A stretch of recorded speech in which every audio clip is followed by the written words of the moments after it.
welcome back to Tangents on Cracked Spines with your host, Frankie. And occasional interruptions from my cats and quips from my mother. When they're feeling better, they may be a second voice actor. Considering they're why I started doing this. And what is this? If you don't know, and if you do, I apologize for this again. I will eventually write it down so that this is more professional sounding and not my continual babbling. But I read books from the public domain. Why the public domain? Because they're free to use.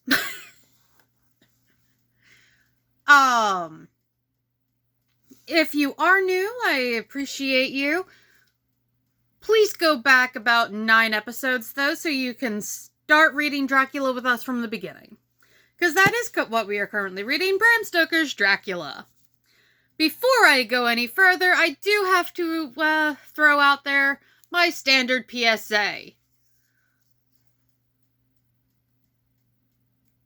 Doink. What is my standard PSA?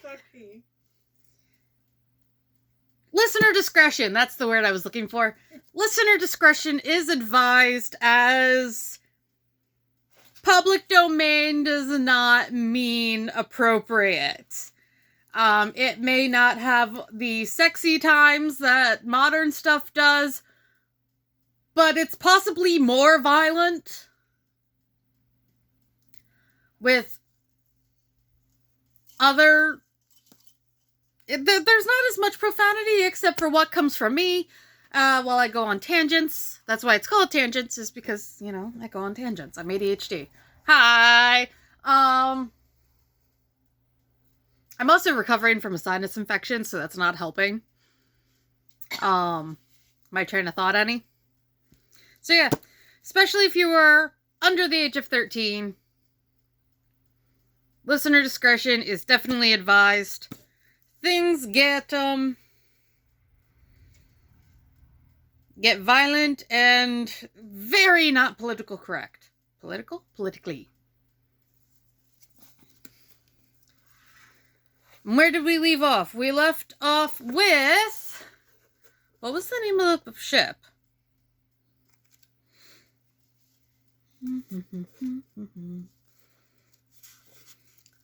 What was the name of the ship?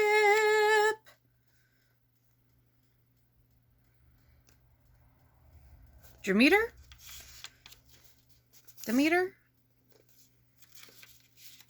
A Russian ship. Demeter. There we go.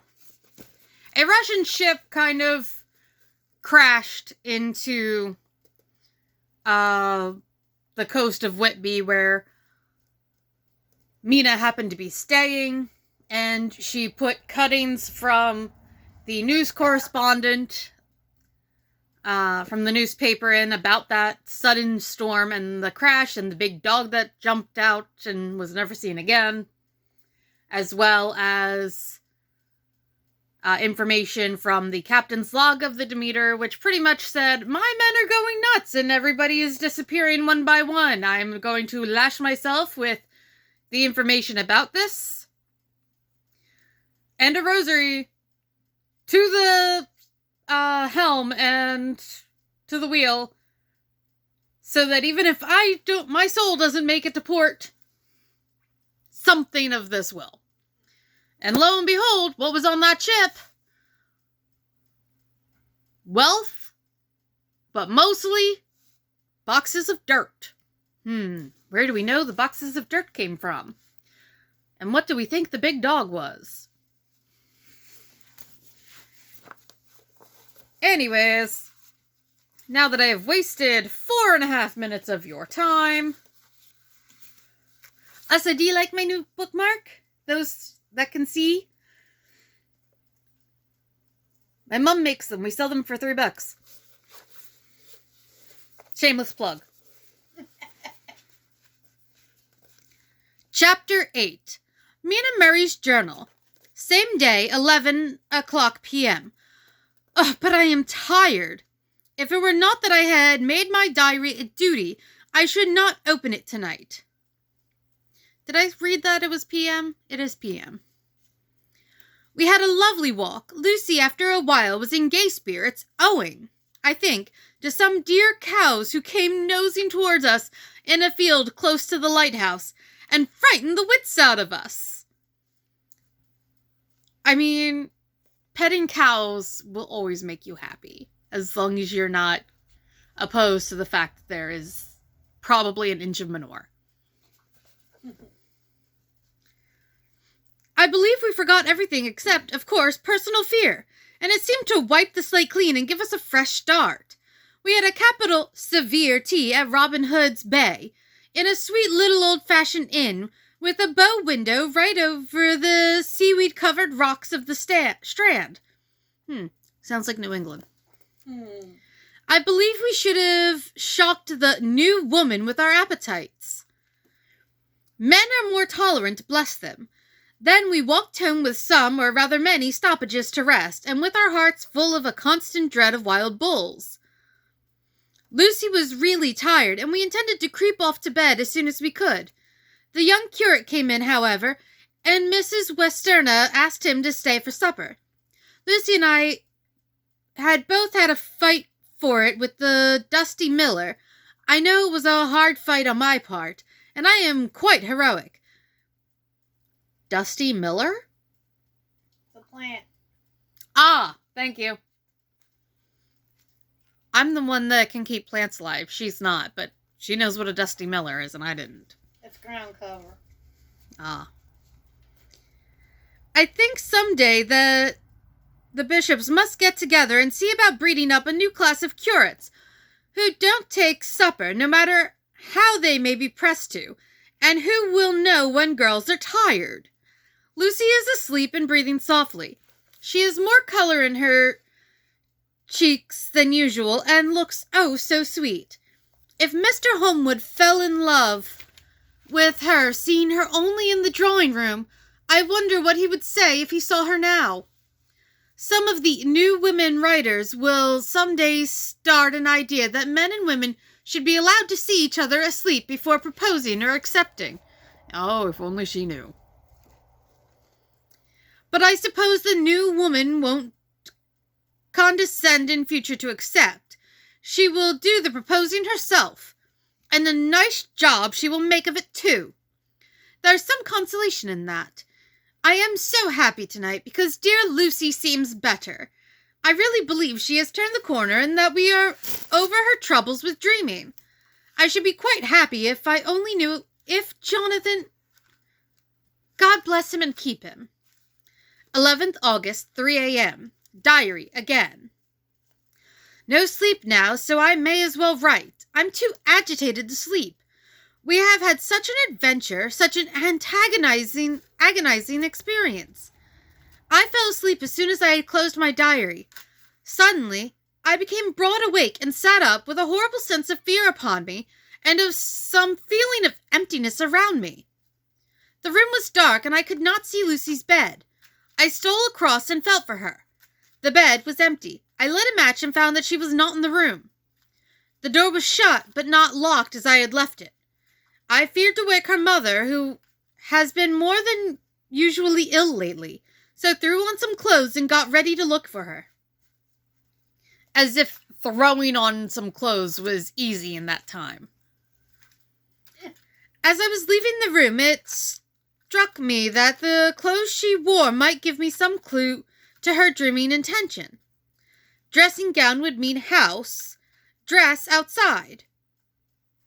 Dressing gown and dress were both in their places. Thank God, I said to myself, she cannot be far, she is only in her nightdress. I ran downstairs and looked in the sitting room. Not there. And then I looked in all the other open rooms of the house, with an ever-growing fear chilling my heart. Finally, I came to the hall door and found it open. It was not wide open, but the catch of the lock had not caught. The people of the house are careful to lock the door every night, so I feared that Lucy must have gone out as she was. There was no time to think of what might happen. A vague overmastering fear obscured all details. I took a big heavy shawl and ran out. The clock was striking 1 as I was in the crescent, and there was not a soul in sight. I ran along the north terrace, but could see no sign of the white figure which I expected. Do you think she's barefoot, or did she bother to put on shoes? Because lacing up shoes would have taken a hot minute. Tell me in the comments. Do you think Mina ran out barefoot, or whether she bothered to lace up shoes? Or was she in stockings? Looking for her friend? Probably in bare feet. I ran along the north terrace, but could see no sign of the white figure which I expected. At the edge of the west cliff above the pier, I looked across the harbor to the east cliff, in the hope, or fear, I don't know which, of seeing Lucy in our favorite seat. There was a bright full moon with heavy black driving clouds, which threw the whole scene into a fleeting diorama of light and shade as they sailed across. For a moment or two I could see nothing, as the shadow of a cloud obscured St. Mary's Church and all around it. Then, as the cloud passed, I could see the ruins of the abbey coming into view, and at the edge of a narrow band of light, as sharp as a sword cut, moved along. The church and the churchyard became gradually visible. Whatever my expectation was, it was not disappointed, for there, on our favorite seat, the silver light of the moon struck a half-reclining figure, snowy white. The coming of the cloud was too quick for me to see much, for shadows shut down on light almost immediately. But it seemed to me as though something dark stood behind the seat where the white figure shone, and bent over it. What it was, whether man or beast, I could not tell. I did not wait to catch another glance, but flew down the steep stairs to the pier, and along by the fish market to the bridge, which was the only way to reach the east cliff. The town seemed as dead, for not a soul did I see. I rejoiced that it was so, for I wanted no witness of poor Lucy's condition. The time and distance seemed endless, and my knees trembled, and my breath came labored as I toiled up the endless steps to the abbey. I must have gone fast, and yet it seemed to me as if my feet were weighted with lead, and as though every joint in my body were rusty. When I got almost to the top, I could see the seat and the white figure, for I was now close enough to distinguish it, even though through the spells of shadow. There was undoubtedly something long and black bending over that half-reclining white figure. I called out in fright, "Lucy! Lucy!" and something raised a head, and from where I was I could see a white face and red, gleaming eyes. Lucy did not answer, and I ran on to the entrance of the churchyard. As I entered, the church was between me and the seat, and for a minute or so I lost sight of her. When I came into view again, the cloud had passed, and the moonlight struck so brilliantly that I could see Lucy half reclining with her head lying over the back of the seat. She was quite alone, and there was not a sign of any living thing about. When I bent over her, I could see that she was still asleep. Her lips were parted, and she was breathing, not softly as usual with her, but in long, heavy gasps, as though striving to get her lungs full at every breath. As I came close, she put up her hand in her sleep and pulled the collar of her nightdress close around her throat. While she did so, there came a little shudder through her, as though she felt the cold. I flung the warm shawl over her and drew the edges tight around her neck, for I dreaded lest she should get some deadly chill from the night air, unclad as she was. I feared to wake her all at once, so in order to have my hands free that I might help her, I fastened the shawl at her throat with a big safety pin. But I must have been clumsy in my anxiety, and pinched or pricked her with it, for by and by, when her breathing became quieter, and she put her hand to her throat again and moaned. When I had her carefully wrapped up, I put my shoes on her feet. She did grab shoes. And then began very gently to wake her. At first she did not respond, but gradually she became more and more uneasy in her sleep, moaning and sighing occasionally. At last, as time was passing fast, and, for many other reasons, I wished to get her home at once. I shook her more forcibly till finally she opened her eyes and awoke. She did not seem surprised to see me, as, of course, she did not realize all at once where she was. Lucy always wakes prettily, and even at such a time when her body must have been chilled and cold, and her mind somewhat appalled at waking unclad in a churchyard at night, she did not lose her grace. She trembled a little, and clung to me. When I told her to come at once with me home, she rose without a word, with the obedience of a child. As we passed along, the gravel hurt my feet, and Lucy noticed me wince. She stopped and wanted to insist upon my taking my shoes, but I would not. However, when we got to the pathway outside the churchyard, where there was a puddle of water remaining from the storm, I daubed my feet with mud, using each foot in turn on the other, so that as we went home, no one, in case we should meet anyone, should notice my bare feet. Fortune favored us, and we got home without meeting a soul. Once we saw a man who seemed not quite sober passing along the street in front of us, but we hid in a door till he had disappeared up an opening such as there are here, steep little closes, or wynds, as they call them in Scotland. My heart beat so loud all the time that sometimes I thought I should faint. I was filled with anxiety about Lucy, not only for her health, lest she should suffer from exposure, but for her reputation in case the story should get wind. When we got in and had washed our feet, and had said a prayer of thankfulness together, I tucked her into bed. Before falling asleep, she asked, even implored me not to say a word to anyone, even her mother, about her sleepwalking adventure. I hesitated at first to promise, but on thinking of the state of her mother's health, and how the knowledge of such a thing would fret her, and thinking, too, of how such a story might become distorted, nay, infallibly would, in case it should leak out, I thought it wiser to do so. I hope I did right. I have locked the door, and the key is tied to my wrist, so perhaps I shall not be again disturbed. Lucy is sleeping soundly. The reflex of the dawn is high and far over the sea. Same day, noon. All goes well. Lucy slept till I woke her, and seemed not to have even changed her side. The adventure of the night does not seem to have harmed her. On the contrary, it has benefited her, for she looks better this morning than she has done for weeks. I was sorry to notice that my clumsiness with the safety pin hurt her. Indeed, it might have been serious, for the skin of her throat was pierced. I must have pinched up a piece of loose skin and have transfixed it, for there are 2 little red points like pinpricks, and on the band of her nightdress was a drop of blood. When I apologized and was concerned about it, she laughed and petted me, and said she did not even feel it. Fortunately, it cannot leave a scar, as it is so tiny.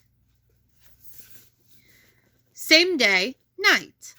We passed a happy day. The air was clear and the sun bright, and there was a cool breeze. We took our lunch to Mulgrave Woods. Mrs. Weston driving by the road, and Lucy and I walking by the cliff path and joining her at the gate. I felt a little sad for myself, for I could not but feel how absolutely happy it would have been had Jonathan been with me. But there, I must only be patient. In the evening, we strolled in the casino terrace and heard some good music by Spar and Mackenzie, and went to bed early. Lucy seems more restful than she has been for some time, and fell asleep at once. I shall lock the door and secure the key the same as before, though I do not expect any trouble tonight. Dun dun dun. 12th of August. My expectations were wrong, for twice during the night I was wakened by Lucy trying to get out. She seemed, even in her sleep, to be a little impatient at finding the door shut, and went back to bed under a sort of protest. I woke with the dawn and heard the birds chirping outside of the window. Lucy woke too, and, I was glad to see, was even better than on the previous morning. All her old gaiety of manner seemed to have come back, and she came and snuggled in beside me and told me all about Arthur. I told her how anxious I was about Jonathan, and then she tried to comfort me. Well, she succeeded somewhat, for though sympathy can't alter facts, it can help to make them more bearable. 13th August. Another quiet day, and a bed with the key on my wrist as before. Again, I woke in the night and found Lucy sitting up in bed, still asleep, pointing to the window. I got up quietly and, pulling aside the blind, looked out. It was brilliant moonlight, and the soft effect of the light over the sea and sky merged together in one great silent mystery. Was beautiful beyond words. Between me and the moonlight flitted a great bat, coming and going in great whirling circles. Once or twice it came close, but was, I suppose, frightened at seeing me, and flitted away across the harbor towards the Abbey. When I came back from the window, Lucy had lain down again and was sleeping peacefully. She did not stir again all night. 14th August. On the East Cliff, reading and writing all day. Lucy seems to have become as much in love with the spot as I am, and it is hard to get her away from it when it is time to come home for lunch, tea, or dinner. This afternoon she made a funny remark. We were coming home for dinner, and she had come to the top of the steps up from the West Pier and stopped to look down at the view, as we generally do. The setting sun, low down in the sky, was just dropping behind Kettleness. The red light was thrown over on the East Cliff and the old Abbey, and seemed to bathe everything in a beautiful rosy glow. We were silent for a while, and suddenly Lucy murmured, as if to herself, "His red eyes again. They are just the same." It was such an odd expression, coming apropos of nothing, that it quite startled me. I slewed round a little, so as to see Lucy well without seeming to stare at her, and saw that she was in a half-dreamy state, with an odd look on her face that I could not quite make out. So I said nothing, but followed her eyes. She appeared to be looking over at her own seat, whereon was a dark figure seated alone. I was a little startled myself, for it seemed for an instant as if the stranger had great eyes like burning flames. But a second look dispelled the illusion. The red sunlight was shining on the windows of St. Mary's Church behind our seat, and as the sun dipped there was just sufficient change in the reflection and refraction to make it appear as if the light moved. I called Lucy's attention to the peculiar effect, and she became herself with a start. But she looked sad all the same. It may have been that she was thinking of that terrible night up there. We never referred to it, so I said nothing, and we went home to dinner. Lucy had a headache and went early to bed. I saw her asleep and went out for a little stroll myself. I walked along the cliffs to the westward, and was full of sweet sadness, for I was thinking of Jonathan. When coming home, it was then bright moonlight, so bright that though the front of our part of the crescent was in shadow, everything would be well seen.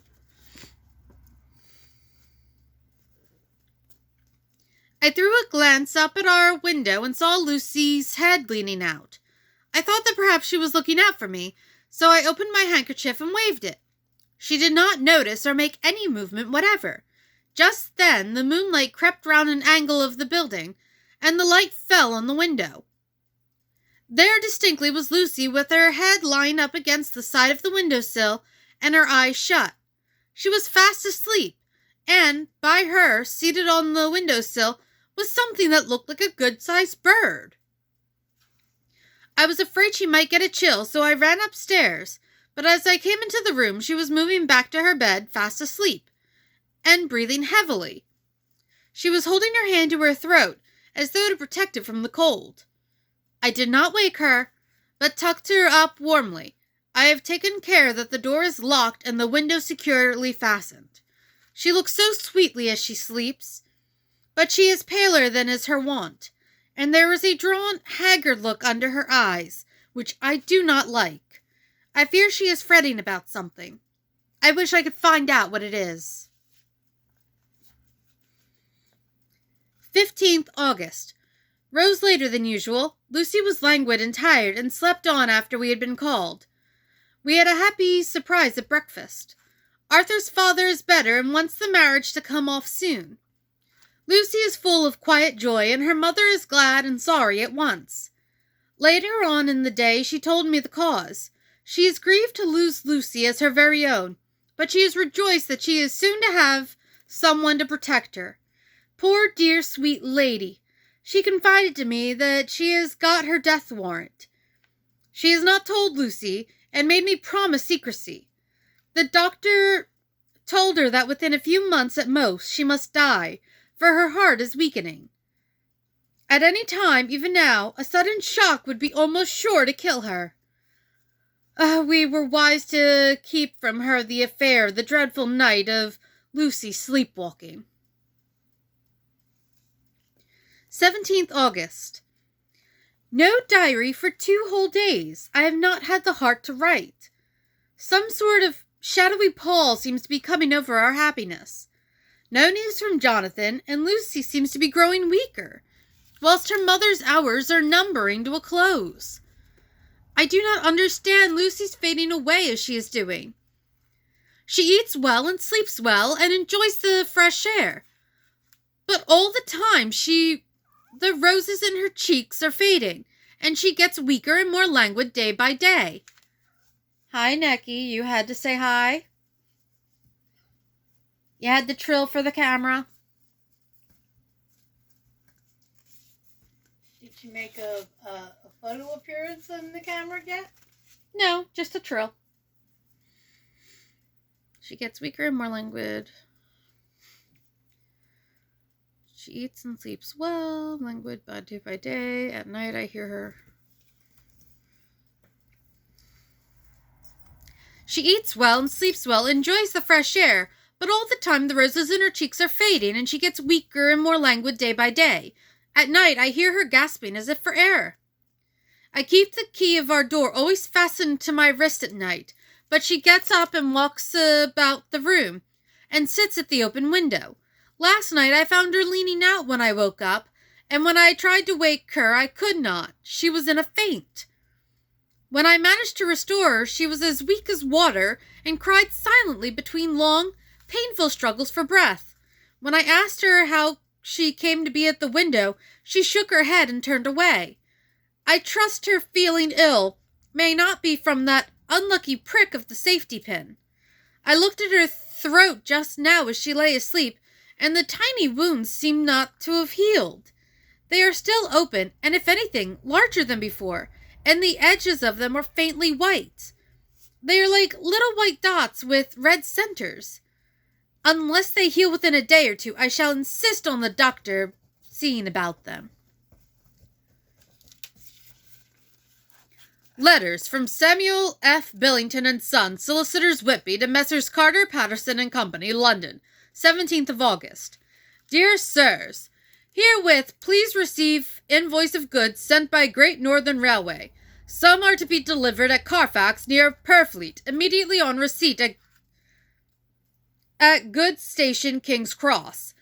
The house is at present empty, but enclosed please find keys, all of which are labelled. You will please deposit the boxes, 50 in number, which form the consignment, in the partially ruined building forming part of the house and marked A on rough diagram enclosed. Your agent will easily recognize the locality as it is the ancient chapel of the mansion. The goods leave by train at 9:30 tonight and will be due at King's Cross at 4:30 tomorrow afternoon. As our client wishes the delivery made as soon as possible, we shall be obliged by your having teams ready at King's Cross at the time named and forthwith conveying the goods to destination. I love you too, Maneki. In order to obviate any delays possible through any routine requirements as to payment in your departments, we enclose check herewith for £10. If only that were a lot of money. Still. Receipt of which please acknowledge. Should the charge be less than this amount, you can return balance. If greater, we shall at once send check for difference on hearing from you. You are to leave the keys on coming away in the main hall of the house, where the proprietor may get them on his entering the house by means of his duplicate key. Pray do not take us as exceeding the bounds of business courtesy in pressing you in all ways to use the utmost expedition. We are, dear sirs, faithfully yours, Samuel F. Billington and Son. Letter from Messrs. Carter, Patterson and Company, London, to Messrs. Samuel F. Billington and Son, Whitby, 21st of August. Dear Sirs, we beg to acknowledge £10 received and a return check of £1 17 silvers. I'm sure there's another word that my brain is not acknowledging. $9 amount of overplus as shown in receipt account herewith. Goods are delivered in exact accordance with instructions. Almanecki! And keys left in parcel in main hall as directed. We are, dear sirs, yours respectfully, Pro Carter, Patterson and Company. Now, we are at half an hour, and while I have been reading later, the